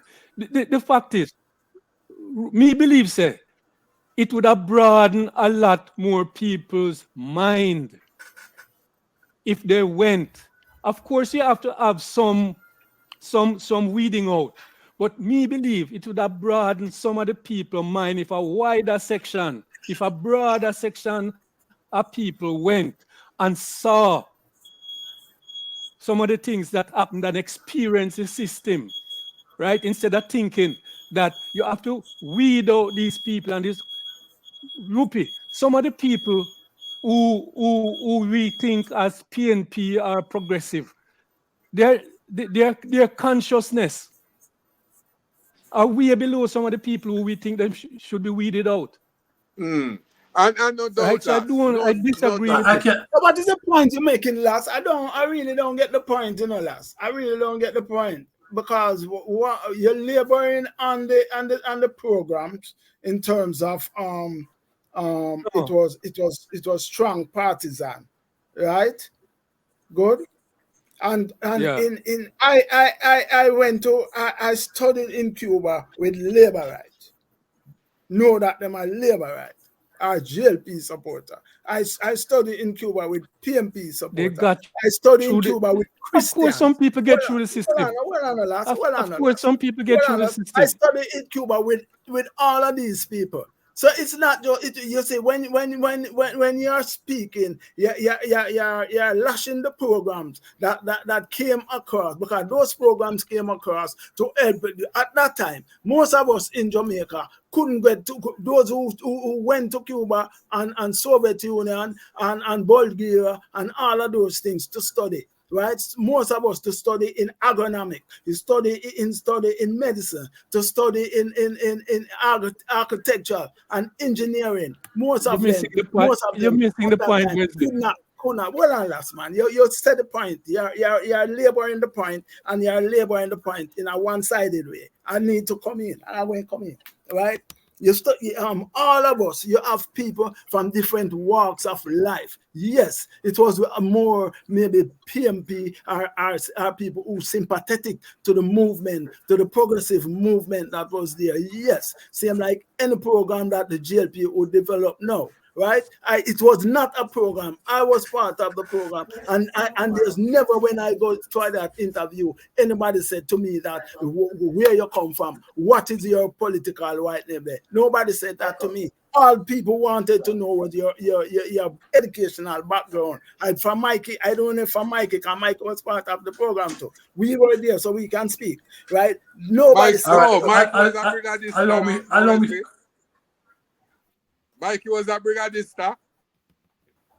Allow me to say something. Not just yes, I am a brigadista. Study in Cuba. Not a was. I am not a just brigadista. Study in Cuba. I am a the brigadista. Cuban program were people who study in Cuba, different level in Cuba, project management, construction in general.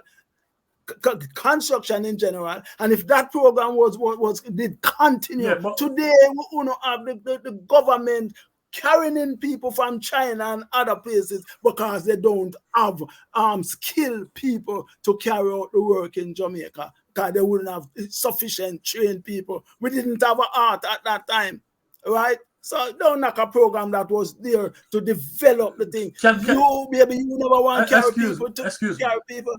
Yeah, man. So can I say something now? So go ahead, I think the point. Just a minute.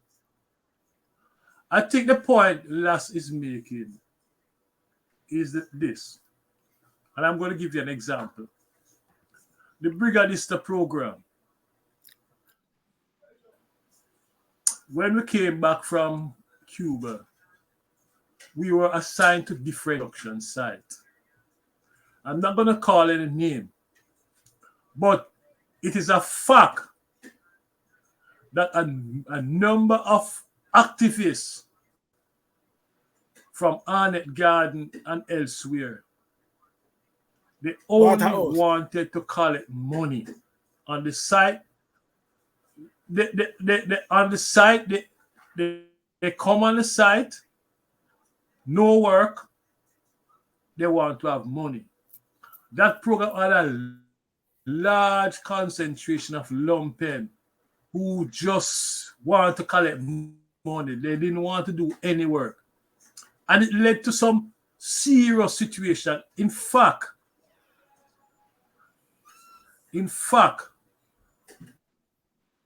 a group of them appear pertaining to a certain site. And that was the tendency. I'm not saying that was the overall programming, because we built construction. We did construct a number of houses. Steertown, we competed Steertown. Michael, clarity. Was these elements Brigadista? Was these elements Brigadista are just lumpen una Brigadista I'm talking about? Eh? Lumpen Brigadista. Lumpen Brigadista. Brigadista. Yes. So all systems have lumpen in it who want to collect. So the majority of the program built. Mikey. I want you to state, Mikey, the positive in it. The places that the amount of housing scheme that was built under the program. Yeah, Mikey, go ahead. What I want to say is, when we look at Michael Manley, we have to see him for who he is. Just like us, when we look at ourselves, we have to evaluate ourselves for who we are. It is true thing. Equally, it is true that he did some negative things. And I point to one, the Suppression of Crime Act, because that decision to impose that, the result of it was a violation of people's rights, socialization of police in a certain way, the hard policing, and that hard policing developed over the years and is now entrenched in the Jamaican Constabulary Force. They can't do no other form of policing other than the hard policing. And that came from the Suppression of Crime Act. You know, a policeman could just walk and pick you up and take you, put you in there and say, know what? This, well, if you don't understand the Suppression of Crime Act, I would ask you to go and read that report. Because the Jamaican police between 1970 up to 1980, they knew nothing else but the Suppression of Crime Act, out to the hard policing. And that was a major problem. Hard policing was from Joe Williams' the days. result of that is the position right now. What we call Burry Boys. Hard policing was from that period. Yes. From Burry Boy days, from Joe Williams. Excuse me. Man, Mikey. What Wesley what Wesley saying is so true. Hard policing start from the days when Joe Williams used to say all the man were in a khaki boot going to the line. When him go to the dance them, him say all the man were in a khaki boot going to the line there. When basically them started out to jump out and jump in, the Burry Boys and so on and so forth. Wesley is right. Hard police is not the advent of Michael Manley Suppression of Crime Act and the building at the Red House up camp in terms of the gun court law. So it's not totally true. And we must not forget that in terms of hard policing, what is not totally true? That it start from the Suppression of Crime Act. What is not totally true? What is not totally true? Yeah, that's what I'm asking. What is not totally true? Hard policing not start from Joe Williams and from them days in a Trenchtown, where him used to line up man in all the man them wearing a Clarks or in a khaki boot must go in a one line. Joe Williams, Ken Levers, all of them things. The abuse of ordinary Jamaican and them little youth where you see in a dance. It started from in the 60s, my brother. From the 60s, I grew up as a little boy in Johnstown in youth club and I deal with community work. Hello. S90 squad and those gentlemen, the point I'm making. Yeah, and the point I'm making is that the Suppression of Crime Act that the People's National Party implemented, that gave police more power than what Joe Williams was doing. That was on a national scale. Joe Williams' activity was specific to an area, a Kingston. The Suppression of Crime Act was a national program. Okay? And with that, the police don't know how to do other method. They don't know. All they know is just the hard policing. I'm not saying that Joe Williams wasn't involved, but that sort of activity was individual. But the Suppression of Crime Act, with the Suppression of Crime Act, came a national effort. That's what I'm saying. And I think that was a mistake on the part of Michael Manley. The original point I was making also. The original point I was trying to make, is that go ahead, lads. when we try to talk about Manley, sometimes it seems like we try to whitewash everything and not to include the negatives and some of the shortcomings in the period. I think we need to correct that kind of approach. We need to look at some of the shortcomings that made some of the things real. It's one thing to say that outside forces. It's one thing to say that outside forces cause some of these things to fail and so forth. But some of the programs that could have done much better and some which failed were directly related to the strategies of implementation right? And the partisanship that was, that went along with some of these programs. That's all I'm trying to And point last, out. I would want to agree with you to some extent, but equally I'd want to echo what Louis echoed before.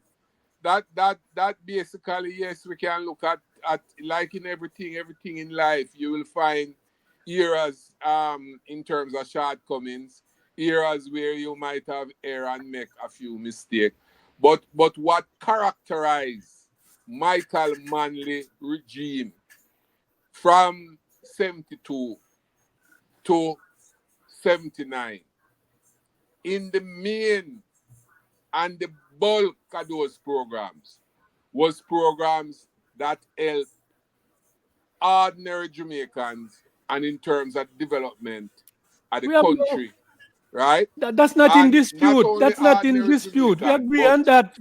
We mm, agree on that, Rupi. We agree on that. That the majority of the programs, we agree on that. That the majority of the programs took the Jamaican working people to a different level, right? That's we totally agree on that. All I am saying is that we also need to recognize, right, some of the feelings, right, and why, and some of the feelings that I see was the partisanship in some of the programs, right? That's all I'm saying. Okay. There's no doubt about the contributions. We agree on the contribution, and we spoke about the contribution all through the program, through this program, right?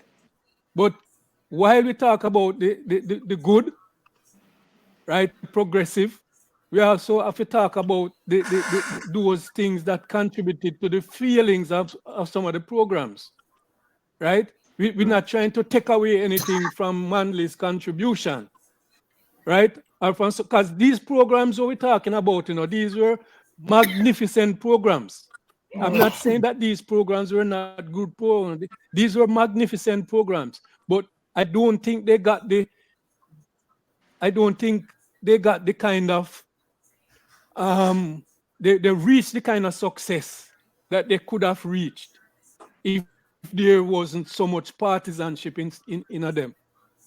You understand? Because Wesley is talking about, oh, labor right was on the Brigadista program. Of course, you might expect one and two labor right might go through, right? But me no, Wesley, you know that I applied to the program, and I was at School of Agriculture, and I'm talking from experience what the grilling that I went through.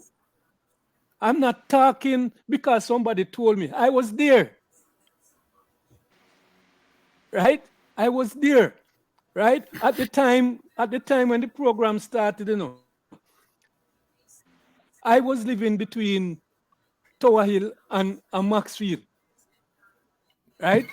And I gave my Maxfield address, but in them times I wasn't so integrated in the Maxfield political Once you set atmosphere. a So while, I never know the dance. I no, I never gave them that, but I'm just saying I never know the main man them in the Maxfield space at the time. And when we do at School of Agriculture, these were the questions. These were the questions that I was being asked. You know this man, you know that man there. Oh, you I I understand? I And eventually I I was cut from the program. So it's I not. don't I I'm not trying to belittle the thing.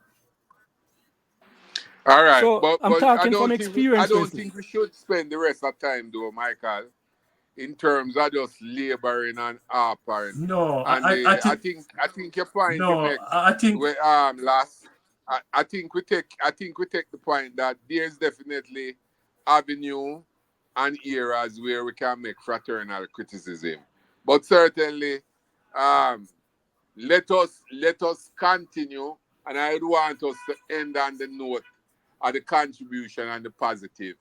Louis raised one important thing, which I'm glad that hear him raise it, is the fact that Michael Manley social being and in political thinking change when he resumed in 89. And that period from 89 to 92 when he resigned and passed the baton to PJ was a total different Michael Manley. And I don't think it's only the continuation of the regime under Eddie Seago. But I think I use the term a change in social being. I mean, him marry um his best friend wife, which was basically to a Caucasian, right? Him as Louis said, brethren from Trelawney write the letter that did not join him. Him changed from the dashiki and And the suit. the tie and the jacket and just a lot of transformation But back to him class to that some was not extent. surprising. That was not That was not surprising. surprising, Rupi, because to me, because after the 8th election, Michael Manley started apologizing, right, for some of the things that was done. And most of the interviews that you hear him talk after that, he's apologizing. And the party, remember the party after the 1980 election, also said that they went too far left, right? So it's not surprising that he would backtrack, right, on his positions. That is not surprising to me. I don't know about anybody else. Gentlemen, we've been going at this thing 2 hours and 16 minutes now. And we have to bring a close to this discussion. I want to thank Brother Louis for his contribution. Michael Manley is a very controversial topic. And I don't think you're going to get everybody in Jamaica to agree on the strength and weaknesses of Michael Manley. I just want to say that there are other areas of Michael Manley's life that we haven't touched on. We just briefly touch on it, but Rupi making a remark about him marrying to his best friend wife. There's a whole story behind that sort of Michael Manley womanization and all of that stuff. Yeah, I will not go in there. So, brothers, I want to thank you all for today. I think the listeners will learn something. And we're going to do it again. We're going to continue this debate as we look at the People's National Party getting ready for the election that is coming up sometime next year. The other topic we haven't touched on today, like the DPP and the Constitutional Court and all of that stuff. But that is for another day. Okay? So, again, thank you very much, brothers and sisters. Listeners, I want to ask and in fact urge you to like, subscribe, and share this channel with your friends. This is a channel where we don't quarrel, we don't force no one, and everyone is entitled to his own view. That doesn't mean that this channel endorses the views shared here. It is your responsibility. And on that note, I'll see you all next Sunday at this time. Again, thank you very much, my brother. I last take care. Mm. Rupi, Yeah, take man. care. Yeah. All right. Bye-bye. Respect. Respect everybody. Next week.